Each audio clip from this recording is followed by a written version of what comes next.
Pobrezinha. Boa noite, amor de minha vida. Boa noite, amor de minha vida.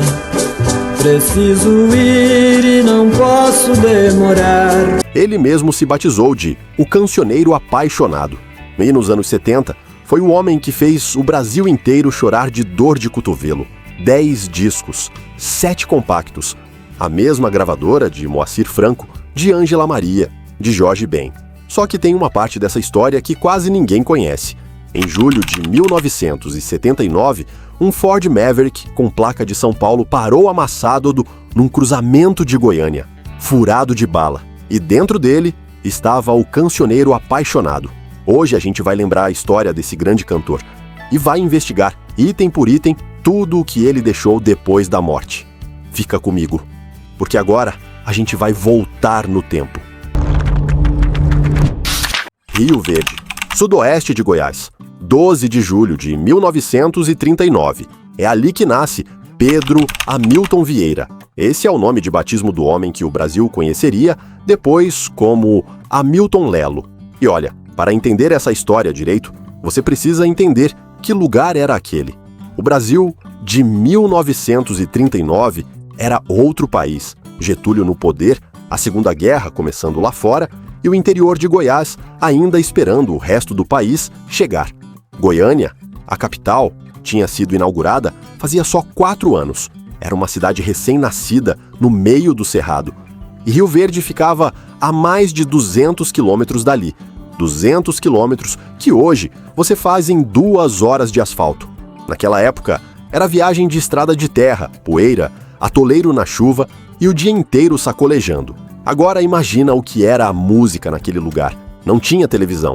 Televisão só chegaria no Brasil em 1950 e no interior de Goiás bem depois disso. O que existia era o rádio, aquele aparelho grande de madeira com válvula que demorava para esquentar e chiava até pegar a estação. A família toda em volta dele à noite. E era por ali que a música do mundo entrava. Ali dentro daquela caixa moravam as vozes que o Brasil escutava. E um menino, em Rio Verde, ouvindo aquilo. Dona Gersília era a mãe dele. Esse nome guarda essa história inteira. E você vai entender o porquê lá na frente. E aí vem a parte que dá o tamanho do sonho desse rapaz. Segundo o jornalista Carlos César Uiga, do jornal Opção, desde criança Hamilton já queria ser cantor. Só que dizer isso, naquele lugar, naquela época, era quase o mesmo que dizer que ia ser astronauta. Não tinha caminho. Não tinha escola de música, não tinha empresário passando na cidade, não tinha nada. A distância entre um menino de Rio Verde e um disco gravado em São Paulo era uma distância que quase ninguém atravessava. Quase ninguém. Porque ele ainda jovem começou a se juntar com outros cantadores de Rio Verde. Gente como ele, que cantava em festa, em serenata, em rádio pequena, em qualquer lugar que deixasse. E foi assim que ele deu o primeiro passo de verdade. Mas tem um detalhe. Ele não começou como Hamilton Lelo. Esse nome que você ouviu na abertura desse vídeo, esse nome que ficou famoso no Brasil inteiro, ainda ia demorar muito para existir. O primeiro nome que ele usou nesse meio era outro. E é exatamente aí que essa história começa a ficar interessante. O nome era Romancinho. Foi assim que Pedro Hamilton Vieira entrou no mundo da música. E se você acha que ele estourou de primeira, prepara o coração. Porque foram 3 tentativas antes de dar certo. 3. A primeira dupla se chamava Romancinho e Rochito. Eles gravaram um disco de 78 rotações pelo selo Astor. E aqui vale explicar o que era isso, porque muita gente hoje nem sabe. Os 78 rotações era aquele disco grosso, pesado, feito de goma laca, quebrava se caísse no chão. Cabia uma música de cada lado, só uma. Era o formato que dominava o Brasil antes do vinil, o disco que tocava naquelas vitrolas de manivela que talvez você tenha visto na casa de um avô. Gravar um 78 era coisa séria, era o sujeito virar artista de verdade. Só que a dupla se desfez logo depois, um disco, e acabou. Aí veio a segunda tentativa, Romancinho e Rosenito, com um cantor chamado Odaés Rosa da Silva. Em 1964, os dois gravaram um compacto simples com 2 músicas, Negra Solidão e Prendinha Querida. Eu amei uma mulher que magoou As duas eram composição própria. Ele não estava esperando ninguém escrever música para ele. Ele escrevia. Só que essa também não decolou. Pensa na situação por um segundo. 2 discos gravados, 2 nomes artísticos queimados e o sujeito já passando dos 25 anos. No Brasil, dos anos 60, aos 25, você já era um homem feito, com responsabilidade em cima. Muita gente teria largado ali e ido trabalhar em outra coisa. Ele não largou. Veio a terceira dupla, Romancinho e Roselinda. E essa era diferente de todas as outras. Roselinda não era um parceiro de estrada que ele conheceu numa rádio.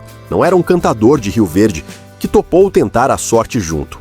Roselinda era um nome artístico, porque Roselinda era a esposa dele. Marido e mulher cantando junto, gravando junto, dividindo o mesmo sonho. E não deu certo. A dupla acabou, e o casamento também. Os dois viriam a se separar. Ele está com uns 30 e poucos anos. 3 duplas tentadas, 3 duplas desfeitas. O nome artístico que ele carregava desde o começo, Romancinho, não levou ele a lugar nenhum. E a última parceira que ele teve, aquela com quem ele dividiu o palco e a casa, foi embora. Tudo que ele tinha construído até ali tinha ido para o chão. E aí ele faz uma coisa que eu acho impressionante. Ele apaga o Romancinho. Simplesmente apaga. Aquele nome sai da história e nunca mais volta. E no lugar dele, esse homem se batiza sozinho com um nome novo. Um nome que ele mesmo inventou para si mesmo. O Cancioneiro Apaixonado. Ele não recebeu esse apelido de gravadora. Não foi ideia de empresário. Não foi jornalista que colou nele. Foi ele. Ele olhou para o que tinha sobrado da própria vida e escolheu se apresentar ao Brasil desse jeito. E aí a música dele começa a fazer outro sentido, porque a partir dali, o repertório dele é quase todo composição própria. E o tema é sempre o mesmo: amor não correspondido, a dor de cotovelo, a mulher que foi embora. Olha só os títulos que vieram depois. Vou vender meu coração. Sem você, eu não sou gente. Só vou amar a minha sombra. Meu sorriso também é triste. Agora presta atenção nisso aqui.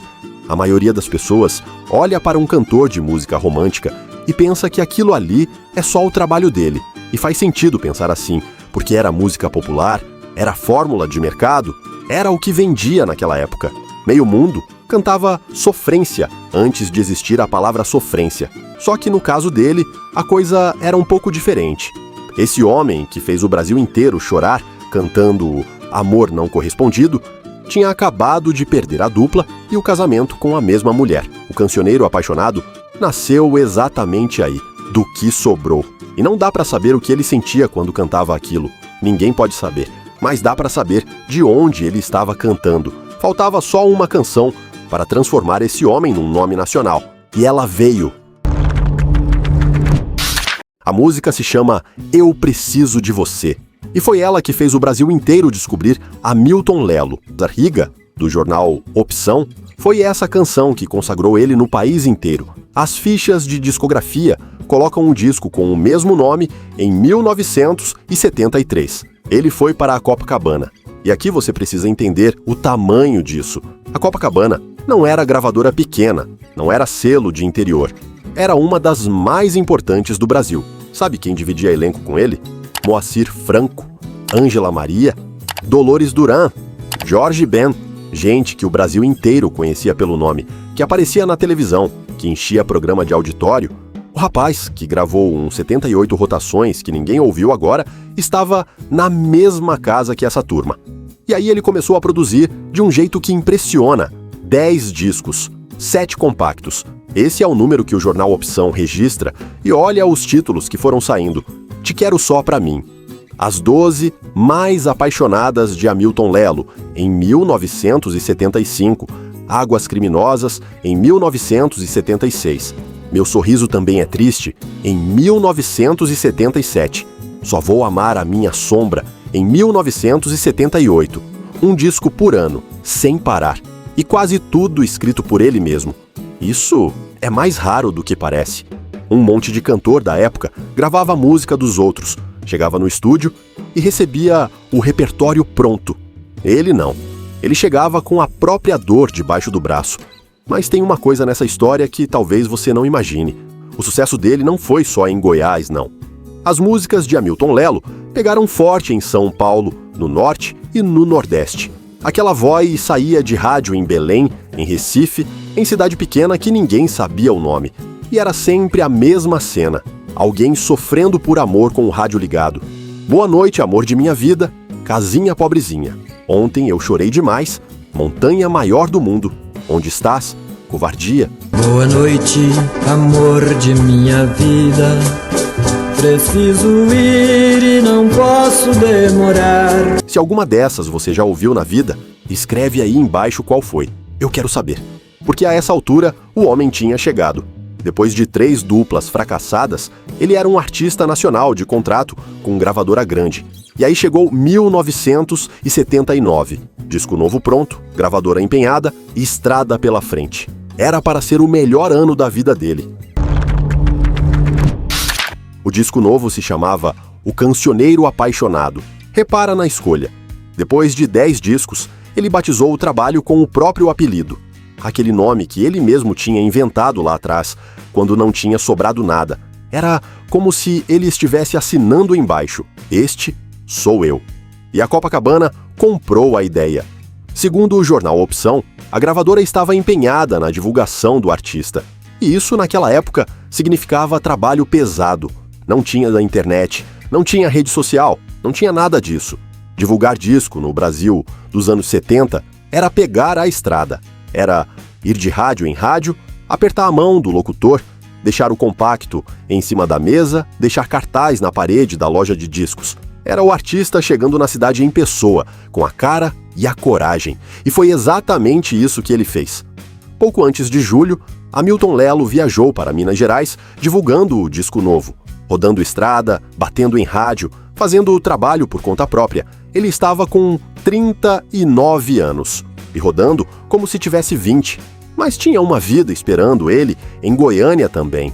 A família morava no Jardim América. E era ali que ele ficava com Dona Gersília, a mãe, a casa da família, o lugar de voltar. E tinha mais uma coisa. Fazia mais ou menos 1 ano que ele namorava uma mulher chamada Helena. Ela morava no setor Coimbra, também em Goiânia. Um namoro de 1 ano. Um homem de 39 anos com disco novo na rua e a gravadora do lado dele. Olha o quadro completo. Carreira no ponto mais alto, música tocando de Goiás ao Nordeste, gravadora investindo, disco recém-lançado com o nome dele na capa e um relacionamento firme. Não faltava nada. Só que ninguém, absolutamente ninguém, imaginava o que ia acontecer em julho. No dia 6 de julho de 1979, um domingo de inverno em Goiânia, Hamilton Lelo parou o Maverick na frente de uma casa, na rua 235, no setor Coimbra, e não saiu mais dali dirigindo em segurança. Ele parou o carro em frente à casa de Helena. O que aconteceu ali dentro daqueles poucos minutos, só quem estava presente sabe. O que ficou registrado é isto: os dois discutiram, e o irmão de Helena presenciou a discussão. Segundo a reportagem de Carlos César Riga, no jornal Opção, foram 5 tiros. O irmão dela disparou 5 vezes contra Hamilton Lelo, ferindo ele gravemente. 5 tiros. Na rua, na frente de uma casa, num fim de tarde comum de julho em Goiânia. E agora vem a parte dessa história que é difícil de contar. Baleado, ele ainda conseguiu entrar no carro, sozinho, ferido, com 5 disparos. Tinha um hospital ali perto, o Hospital Neurológico. E foi para lá que ele tentou ir, dirigindo o próprio Maverick, atrás de socorro. Ele não chegou. No cruzamento da Avenida T7 com a T2, no setor Bueno, o carro dele colidiu com outro veículo e acabou ali. Um Ford Maverick com placa de São Paulo, parado, atravessado no cruzamento, amassado da batida, com marca de tiro na traseira. E aí o detalhe mais triste dessa história toda: dentro daquele carro tinha cartazes de divulgação do disco novo. Ele estava trabalhando, estava com o material de promoção no carro, do jeito que qualquer artista da época andava, porque nunca se sabia quando ia aparecer uma rádio, uma loja, uma parede para deixar o nome. O homem que ele atingiu na batida foi quem levou ele para o hospital. Pensa nisso. Um desconhecido, num cruzamento qualquer de Goiânia, que teve o carro batido, e ainda assim socorreu o motorista. Não sabia quem era. Era só um homem ferido. Hamilton Lelo não resistiu. Faltavam 6 dias para ele completar 40 anos. O velório reuniu multidão. E na casa do Jardim América, Dona Gersília, a mãe, foi consolada por amigos que lotaram a casa inteira. A mesma mãe que tinha visto o menino de Rio Verde dizer que ia ser cantor.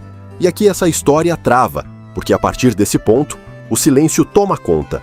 O nome do atirador não aparece em nenhuma fonte acessível. Se houve prisão, se houve julgamento, se houve condenação, não foi possível localizar. A família manteve distância da imprensa ao longo de todos esses anos. E aí fica a pergunta para você. Tem quem diga que esse silêncio é dor pura, que uma família que perde um filho assim tem todo o direito de fechar a porta e não falar nunca mais sobre o assunto. Mas tem também quem argumente que quase 50 anos de silêncio guardam alguma outra coisa, que uma história dessa não some sozinha. Não vou julgar, vou deixar isso com você. Escreve nos comentários o que você acha. A carreira parou naquela noite. Agora vem a pergunta que trouxe você até aqui. O que sobrou? Vamos fazer isso direito, item por item.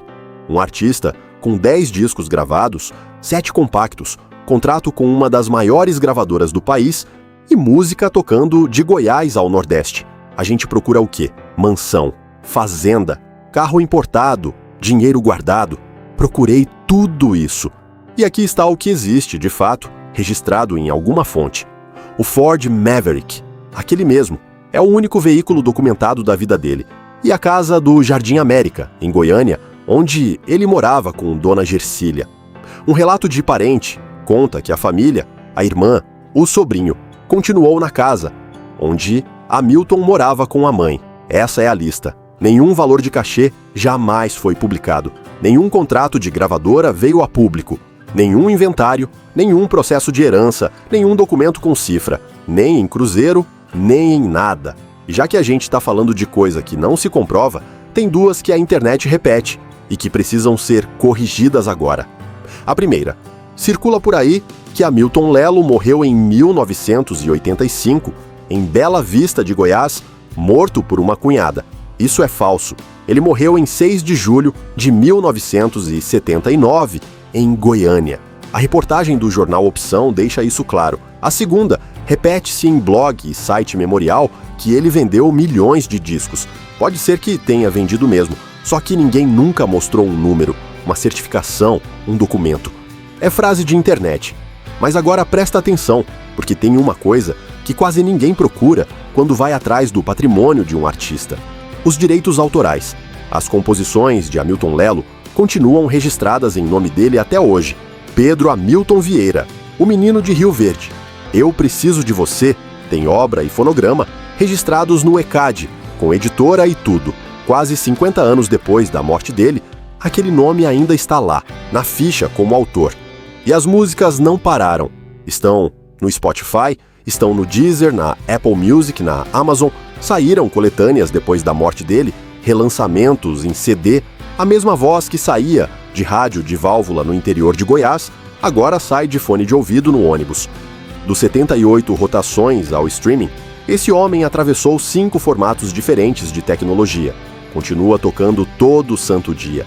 E tem o último item da lista. No cemitério Jardim das Palmeiras, em Goiânia, quadra D, número 285, tem um túmulo na Galeria dos Artistas. Todo ano chega fã ali. No fim das contas, a gente veio atrás dos luxos. E os luxos estavam ali, só não eram os que a gente foi procurar. Um menino de Rio Verde, num tempo em que Goiás inteiro era estrada de terra, disse que ia ser cantor. Levou 3 fracassos na cara. Perdeu o casamento. Trocou de nome. E mesmo assim, atravessou o Brasil com a voz dele. Não deixou fazenda. Deixou música que gente que nunca ouviu falar dele canta até hoje. E talvez esse seja o único patrimônio que o tempo não consegue tomar de ninguém. Porque bem a gente acumula. Ser lembrado, não. Isso a pessoa constrói.